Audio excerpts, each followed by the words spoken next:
आज इन्हीं प्रयासों से भारत परमाणु समृद्ध बन पाया है। 5 देश थे उस समय में, फ्रांस था, यूएस था, रशिया, यूके और चाइना। ये 5 देश थे। हमें किसी से दिक्कत नहीं थी, हमें चाइना से दिक्कत थी, क्योंकि चाइना चुपचाप उस समय पाकिस्तान को भी परमाणु शक्ति दे रहा था। वो तो आपको पता ही है जी, है वो तो उसका नाजायज, मैं ज्यादा नहीं बोलूंगा, तो उसके चक्कर में, पाकिस्तान और चाइना के चक्कर में यहां इंडिया ने काम पूरा कर दिया। उनके लगातार प्रयासों के चलते 1997 के अंदर उनको भारत रत्न दिया गया। 41 साल तक उन्होंने भारत की सेवा करी। 1999 में वो रिटायर हुए। उन दिनों वाजपेयी जी एक्शन में चल रहे थे इधर, यहां ये रिटायर हुए, वाजपेयी जी एक्शन में, उन्होंने फोन मिला दिया, ओ हाँ भी कलाम जी, बात सुनो यार, अपना मंत्रिमंडल हम बना रहे हैं, तुम्हारे को हम मिनिस्ट्री देना चाहते हैं, आ जाओ यार, तुम बुद्धिमान आदमी हो। विजनरी लीडर थे वाजपेयी जी, अपने आप में विजनरी थे। बोले अब्दुल कलाम को लूंगा तो बहुत अच्छा रहेगा, माइनॉरिटी भी हमारे साथ जुड़ेगी, बुद्धिमता भी मिलेगी, इंटेलिजेंस भी बिल्ड होगा। अब्दुल कलाम जी को कन्विंस करने में लगे। कलाम जी बोले 1 दिन बाद बताऊंगा जी।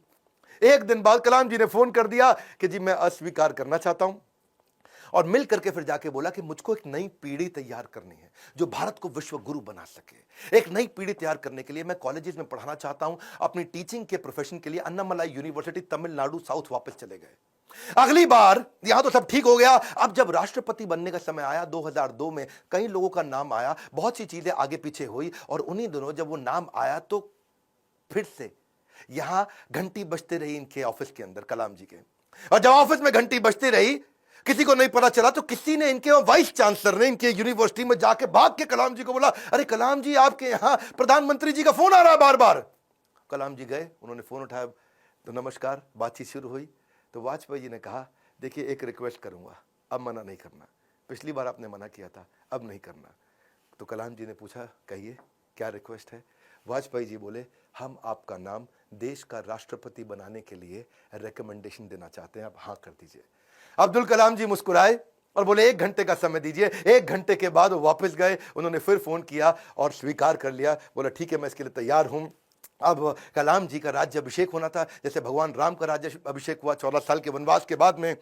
और भगवान राम जब वापस आए और उनका अभिषेक, तो अभिषेक के समय पर उनके भाई ने उनसे पूछा कि आप किस किस को राज्याभिषेक में बुलाना चाहते हैं। तो भगवान ने बोला, 14 साल में था नहीं, मेरे यहाँ कोई दोस्त है नहीं, और जो हमारे दोस्त थे उन सबको आप जानते ही हैं, आपने सबको इन्वाइट कर ही लिया होगा। और इतने में भगवान राम ने कहा, हाँ, पर इस वनवास के दौरान मेरा एक दोस्त बना था।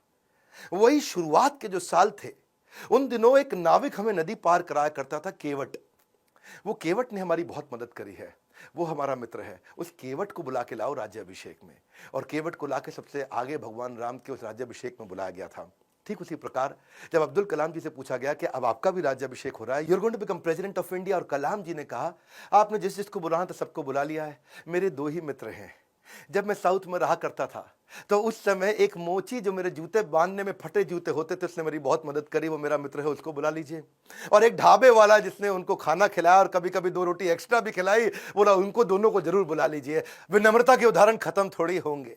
आमतौर पर जब व्यक्ति बड़ा होता है या राष्ट्रपति बन जाता है, तो कहीं कहीं ट्रक लेकर के राष्ट्रपति भवन जाता है, और कहीं मल्टीप्लाइड एक्स्ट्रा ट्रक लेकर के बाहर निकलता है। पर अब्दुल कलाम जी केवल एक मात्र ऐसे राष्ट्रपति थे जो 2 सूटकेस से भवन में गए थे, और निकलते वक्त 2 ही सूटकेस लेकर के भवन से वापस आए थे। उनकी कुल संपत्ति में क्या था? कुछ नहीं था। एक रामेश्वरम में उनका पैतृक घर जो उनके पिता ने बनाया था, 2500 उनकी किताबें, एक वीणा जिसको बजाने में उनको बड़ा आनंद आया करता था, वीणा बहुत बजाते थे, एक उनकी कलाई की घड़ी, एक सीडी प्लेयर जिसमें वो भजन सुना करते थे, एक लैपटॉप था, 6 कमीजें जिनमें 3 तो डीआरडीओ की दी थी, 3 उनकी खुद की थी, 4 पेंट थी टोटल, जो 2 डीआरडीओ की दी थी, 2 उनकी खुद की थी, 3 सूट थे और 1 जोड़ी जूता। हाँ, लेकिन उनके पास खास बात क्या थी? 40 डॉक्टरेट थी। खुद पीएचडी की पढ़ाई कभी नहीं करी, कोई मेडिकल पीएचडी की पढ़ाई नहीं करी, पर जिस यूनिवर्सिटी जाते थे लोग उन्हें डॉक्टरेट देते थे। लॉ, इंजीनियरिंग, साइंस, कितनी तरह की doctorate, Padma Bhushan, Padma Vibhushan, Bharat Ratna, Veer Savarkar award, Ramanujan award, कई प्रकार के इनको अवार्ड मिले।